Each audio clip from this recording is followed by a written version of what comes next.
In pluralism we trust. But even if all the technological challenges were met, and experts agreed that systems were robust, it would still all boil down to trust. In America, you're seeing Donald Trump undermine trust in mail-in ballot despite having no legitimate reason for doing so. Just the accusation kind of undermines the legitimacy, Chowdhury said. All democracies are built on that trust in the process. They're actually very fragile, and as soon as you undermine trust in the process and how secure it is, that's when you see democracies failing, he went on. Ryan concurred. It's easy to cast doubt, especially when it involves a system and technology people cannot necessarily understand. Some could use that to deliberately muddy the waters. It doesn't really matter whether they're right or wrong, we all know that these things can grow and doubt can set it, he said. Both us agree that to build trust, any online voting system needs to be decentralized.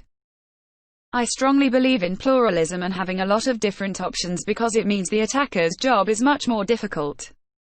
They have to attack a whole variety of different platforms. The more heterogeneity you can have in your computing environment, the harder it is for an attacker to attack it and dominate it, Ryan argued. In the US, where the system is already decentralized with each state running its own electoral system, they could also, for instance, build their own online voting platform, which would therefore very likely be different from another. Political parties and NGOs could also have their own platforms. Voters would then decide which one they trust more. Constituencies in the UK, which already have to independently source their own paper and ballot printing machines, could also run their own electronic voting system independent from one another and then pull the results together. Pressure is mounting. Both experts think there is undeniably a growing recognition that a digital option is needed. I think that there are many pressures. Of course, a global pandemic is one of them, but there are others like the need to modernize things and increase turnout, especially among younger people, Ryan said. Another pressure mentioned by Chowdhury is the inability for many disabled people, especially the visually impaired, to vote by themselves. A legal challenge by a visually impaired person was what forced the Australian region of New South Wales into implementing an online voting system. The key phrase in human right law around voting is that everyone should be able to vote secretly and independently, he emphasized. But in the UK, thousands of people are unable to actually physically cast their ballot in secret, and have to instead rely on proxy voting. Both think another decade is needed before online voting is rolled out more broadly. About 12 years ago, I was saying within 10 years we should have it, Ryan said. Now, I'm still tempting to say within 10 years. Quote. Very little to do with technology. Online voting was introduced in Estonia in 2005. At the 2019 parliamentary election, about 44% of the ballots were cast electronically. For Martin Kavits, a national digital advisor to the Estonian government, this was only achievable because of all the work carried out in the decade beforehand. For more or less 25 years we've been building a civic digital society and a culture and mindset for this kind of digital solution, he told Euronews. The small Baltic country of 1.5 million started building its digital infrastructure and educating the population to conduct all administrative tasks online in the late 1990s. In 2001, digital identity was also deployed. The key point in order to have a strong internet voting system is you need to have a very strong identity system, he argued. A system that is transparent, simple to use and that is thus used regularly in order for people to learn to trust it, he explained.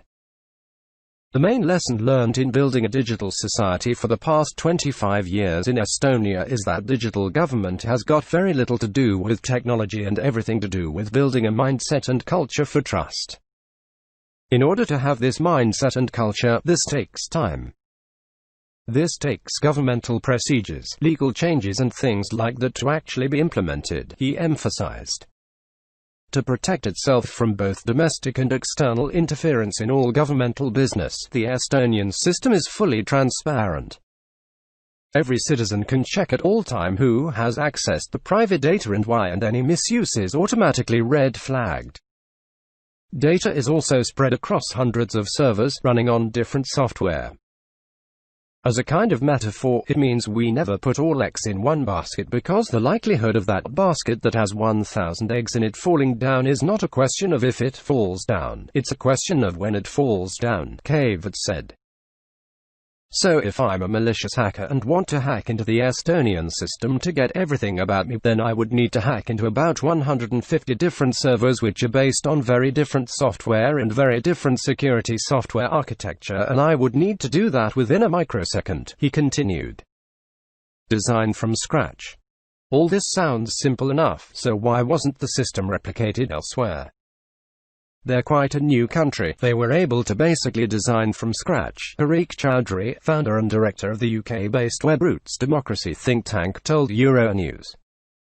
Estonia proclaimed its independence from the Soviet Union in 1991. One of the main reasons they were able to go further than anyone else is a cultural difference, and because they have that infrastructure in place. The leap isn't as big as it would be here in the UK or elsewhere in Europe, he pointed out.